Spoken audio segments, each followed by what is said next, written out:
you? All right. How are you? Good. Better today. Thank you for the reschedule, man. The road life's been crazy. Yeah, I bet it has. I bet it has. Well, that's good though, right? It's a great thing that, we're so fortunate to be out here, especially during the weird time it is right now. But things are going great. Shows look like shows again. It's been really awesome. Yeah, way cool. Way cool. It's great to see you out there for sure. Well, thanks so much for having me. And this is, welcome to the tour van. Yeah, very cool. Now, where are you right now? We are in New Mexico. All right. New Mexico tonight. So it's supposed to be a pretty good show. It's kind of weird because I think that the bulk of the really packed venues are sort of, done with on this last leg of the run. So it's kind of going to be neat because I think these last few shows have, a couple hundred people instead of like maybe 1,500. So it's going to be small and intimate. So I'm hoping to see what that dynamic looks like. Yeah. Now, do you prefer one over the other? You know what? It's weird. I think I prefer the small intimate because it feels so much like home to me. Coming from a band that does mostly, before this has been doing bar gigs for most of my life. Right. But so I'm new to the 1,500, 2,000 cap rooms. Those are wild, so that was more of a shock to me this time around, but it was so fun, both of them. I bet. But here, a couple of hundred people, you're looking right into people's eyes. That's pretty cool. That's pretty cool. Yeah, definitely.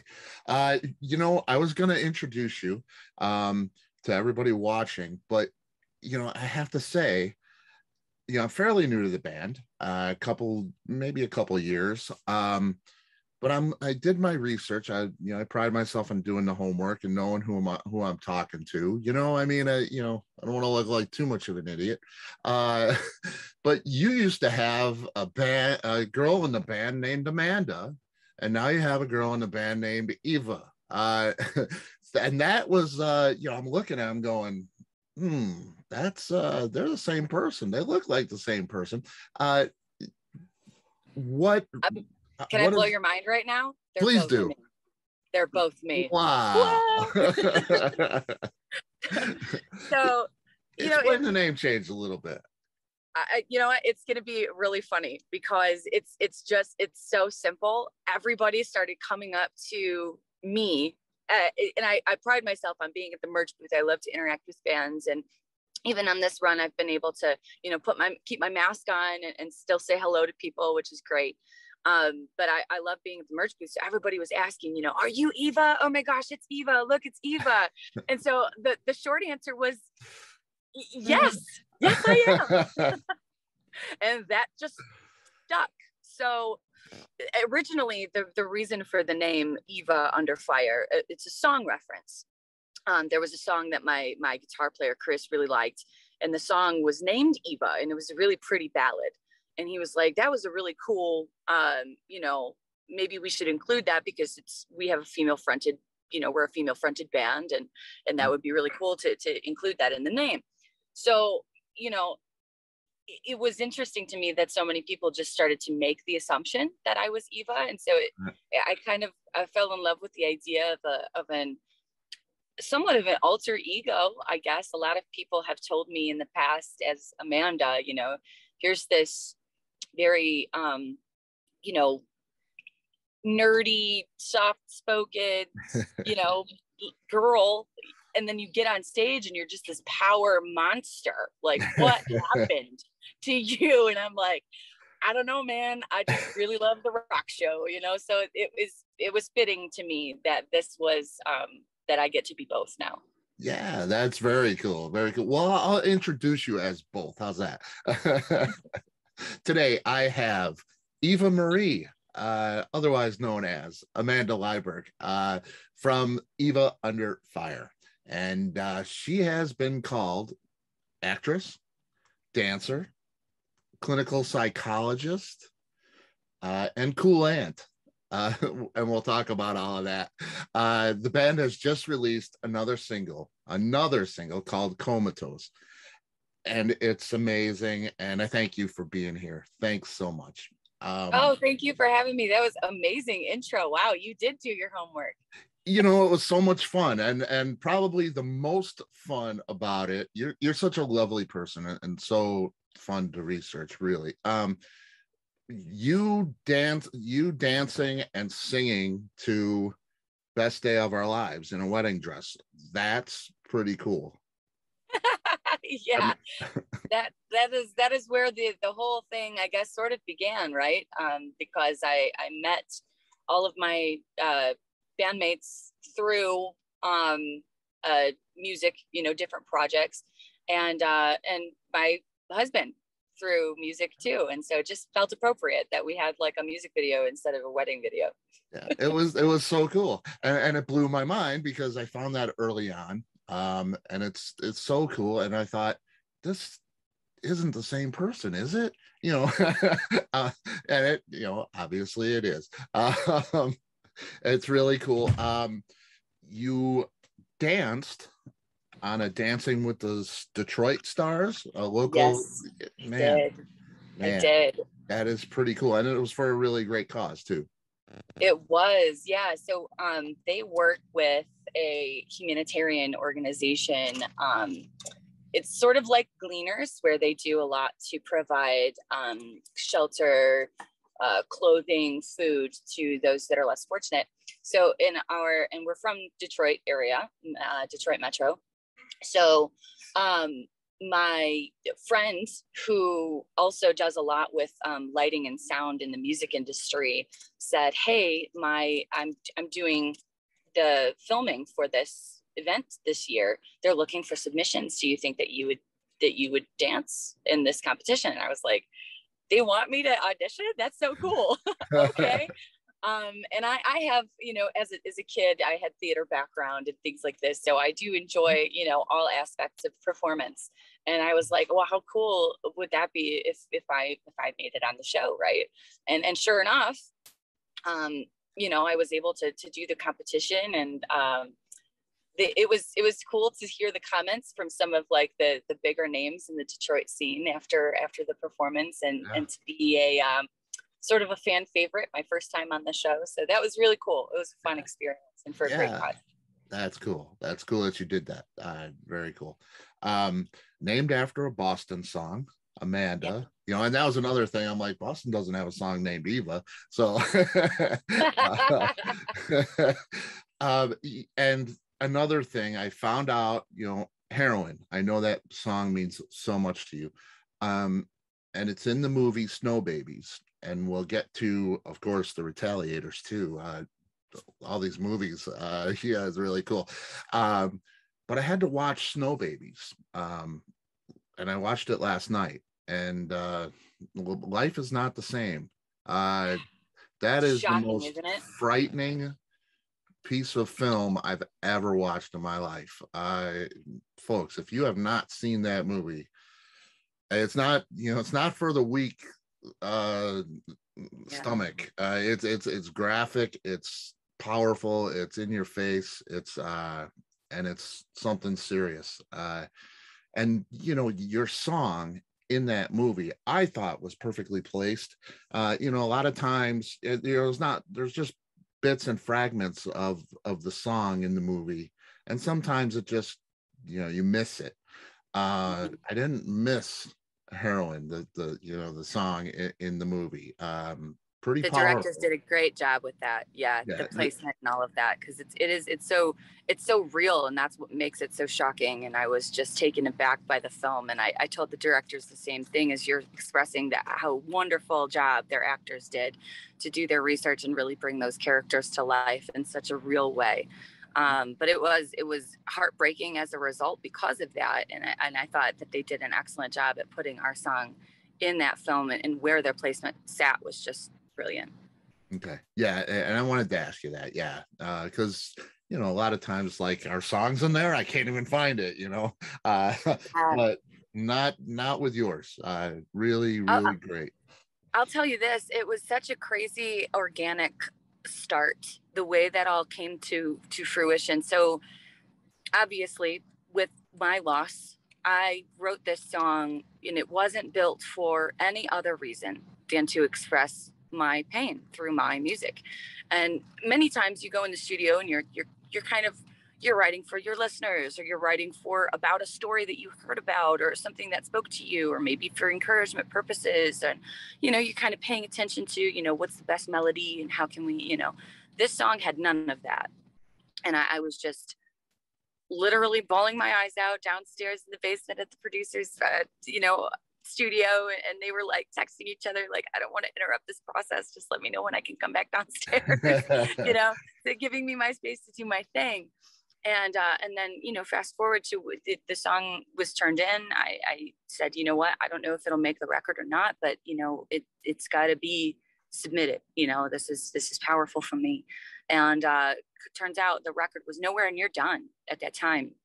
And Better Noise, this is why I really love, and this is the first sign I knew we were in good with people who were just where I needed to be with this label. Obviously they're like the biggest label for rock music that's around, but even to that degree, the first song they wanted was Heroin, because it was so powerful and because it was built for this story. They said, listen, we need this one first. And I know the record's not done yet, but we got this movie and it's so perfect. It's got to be in the film. And I knew right then that I was where I was supposed to be, amongst people who like got it and that were right. Invested in such a cause. Recovery is a big part of the label. Speaking out against substance abuse and drug awareness is a big part of the label, obviously with 6 a.m. and Nikki Sixx and all of that, and the Heroin Diaries and Motley Crue. And so it just made sense. And it was so I'm on the phone with the label rep crying, I know you don't know me, but this means so much to me. Thank you so much. Yeah.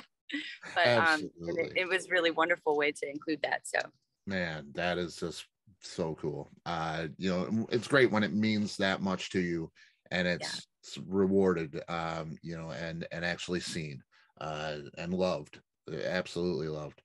The Cool Ant thing, gotta ask you. Yeah.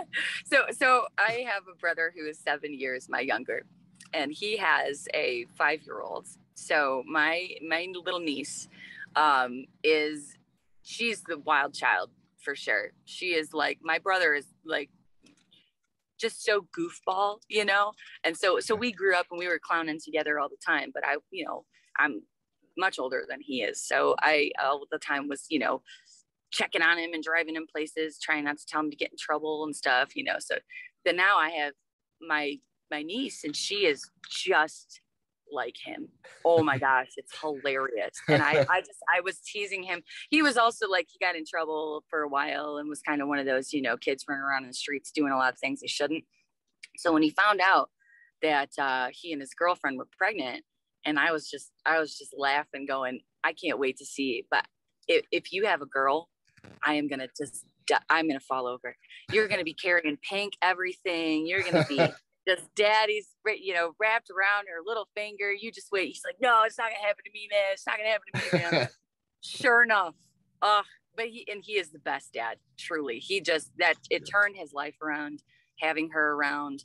But she's a riot. She's such a goofball, and she loves rock and roll. She loves can we go to Auntie Amanda's concert? Can we, it's just, she is the sweetest. They've got video, and it's cherished to me. I'll just love this till the day I die. She has her it was when she first discovered her horns. Okay. Uh-huh. So she's listening to Until Forever by Eva Under Fire. Yep. And she's jumping around on the couch at Grandma's house, and Grandma's taking video. And my mom sends me this video. She goes, Lily, show him your rock hands. She goes, okay. She got one up, and then she looked at her other hand, and she goes, okay, I do the same thing. And then she put both of them in the air, both her little rock fists. She was just jamming out, and I was, oh my gosh, it was the best thing in the world. That's awesome. It's so rewarding to see just, how, and she's smart. Oh, she's such a smart little girl, because she's the only kid. So she grows up around a lot of adult conversations, and she does well with little friends of hers and stuff in school. But, just the things that she says and that she mimics, she speaks like she's an adult. That's so cool. It's great. It's great. Awesome. My little light. I can't wait to see her at the end of this run when we get home. Yeah, very cool. That's so great. Blow. Spencer Charnas, Ice Nine Kills. What a song. What a great song. It's in the Retaliators. This is the actress part of you, which is really, I watched this trailer, and it's just, it looks so cool. And I'm looking at all the comments, and it's like, they won't tell us when it's coming out.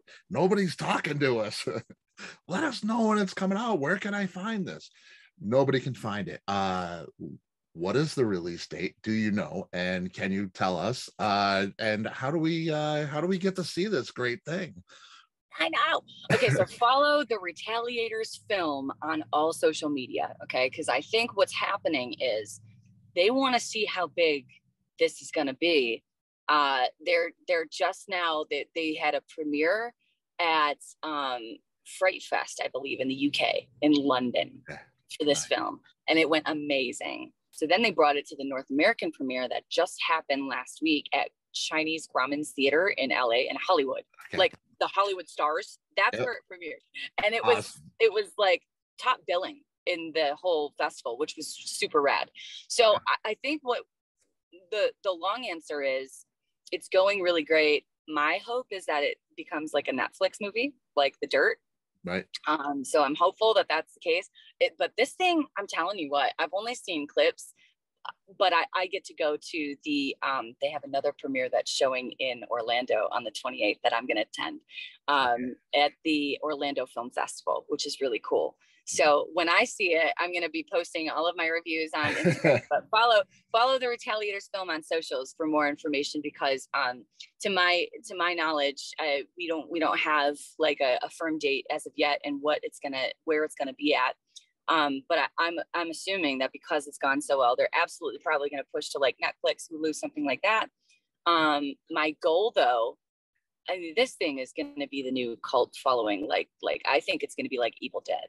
I think it's going to be like the new Evil Dead, because it's just I've seen, like I said, like little scenes and things like that, and the gore is right where it needs to be, and the storyline is super cool. They've got so many cool cameos in this film. Yeah, I saw that. That's crazy. Yeah. Holy crap. I think Death Punch plays a biker gang, and Tommy Lee's a DJ at a strip club. Like, what? This is wild. So it's going to be so super cool. My hope is that I see it in the big, like in theaters, like Evil Dead style, like maybe cool, like, you know, showings in big cinema. But I think that they will absolutely push to some. There's the road crew. There's my guy Dylan that always trolls me. Get out of here. He's like, what are you doing in there? Are you gonna come out and hang out with us? What are you doing? I love their road crew. Like they're the people for this whole like Skillet crew and the people in the bands have just been fantastic. Absolutely fantastic. That's awesome. So but he's like coming to let me know, like, hey, we need you. Are you coming to hang out? Okay, I won't keep you too much longer. Not a problem. Okay. Do you see yourself in more acting roles? I loved being on set. As a matter of fact, Michael Lombardi offered, because he could tell like I was just a kid in a candy store, right? I was like, oh my gosh, I want to see more cameras. That's so cool. You guys have actual machetes on set? What? I was like freaking out, you know? So he was like, do you want to like stay for an extra day? That'd be cool. Like you could be a PA, you know, production assistant on set. We would just keep you. I'm like, could I? So I did. I got to stay when we did the reshoots and stuff when we were in Connecticut, and I got to stay on set for a while, and I was able to kind of shadow each department, which was really cool. So I spent some time getting supplies for the kitchen stuff, and I was working with their catering stuff, and I was doing some running for their actors on set to, you know, get like, because it was cold when we were filming, so I got like little hand warmers for people and coats and jackets while they were filming and stuff. Got to hang out with Michael and the production crew and stuff like that. So it was really, really awesome experience. I would absolutely do it again. Absolutely. That's awesome. That's cool. Yes. So I made them fall in love with me. The one director told me that I was adopted. Michael has invited me to the premiere in Orlando, so I think you'll probably see me in some more films. Man, that is great to hear. That is great to hear. You got a new single, Comatose. That's Jonathan Dorr, Ego Kill Talent. Oh, right. Yeah, and another great song. Now you put out the full album in 2015. You've had the War EP, Yep. And singles and little 3-song things, Heavy on the Heart, which, is my personal favorite. Those 3 songs are just, I can't stop. They're just so powerful.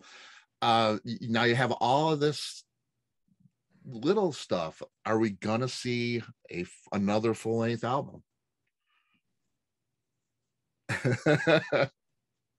Yeah. Crickets. Yes.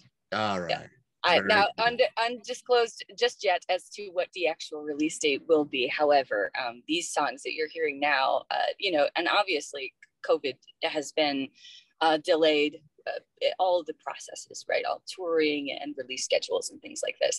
But I really love what the label did with our specific album, plan, right? They said, well, this just gives us more time to put more songs out into the universe and make more people love you before the album comes out. And I was like, okay, we can do it that way. Let's do that. Definitely. Now, so I heard more songs that are going to be coming, dropping here pretty soon. And overall, I think that the full album will be available in spring. Cool. That's cool. Now, I heard you throw a title out there in that research I was doing. Yes. Love, Drugs, and Misery. You got it. That's the confirmed new title for our, I suppose this means we're highly anticipated new album, right? Love, Drugs, and Misery is the title of the upcoming record. Yes. Absolutely. That's so cool. Did you have specific goals going into it? It's 2015 was the last full record. I see a slight change in your sound. Yes. Did you have specific goals with this one, where you said, we want to put more harmonies in there, or, we want to make bigger choruses or more guitar solos, or, did you have anything like that in mind for this record? I think our only goal when we got in studio for this album was just to push our boundaries, right? So we had experimented on the Anchors album with different sounds, but we had never really done that in a professional environment where, we had more production value and more professional, eyes, I guess, on us. So we were thinking, well, could we do a crossover song, and what would that even look like? And maybe this other one we do lots more heavy, like maybe we add some layered in 8-string in there and go big, So it was just another, how can we be in this new environment, in the professional world, and to push boundaries for ourselves and to test out, I know a couple of those songs really tested my range with some of them harmonies. You're going to hear some high notes on this record.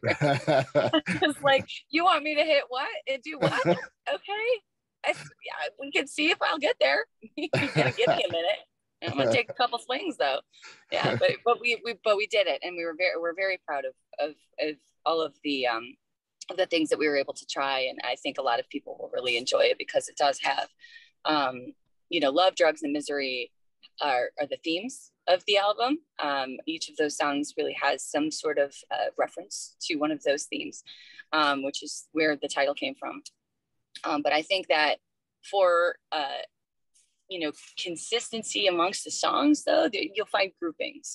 There's a couple of songs that kind of sound like this, but then there's a couple of songs that don't belong in that category, and they probably belong in a different one. And these 3 songs are very different than the other 3 songs. So it's just, I think a lot of people will love kind of the diversity that it brings. Yeah, something for everybody. That's awesome. Do you feel like you're bringing, you're a clinical psychologist, practicing clinical psychologist when you're not on the road, right? Yes. Do you bring a lot of that? I mean, obviously, with the past songs, I really feel like that's a big part of, at least lyrically, with a lot of stuff. Is that a big part of your music world, what you do in the psychology world? Yes and no. The reason I say no is because, when I'm in session with my people, it's a session that's for them, right? And I feel that that's where I'm able to give.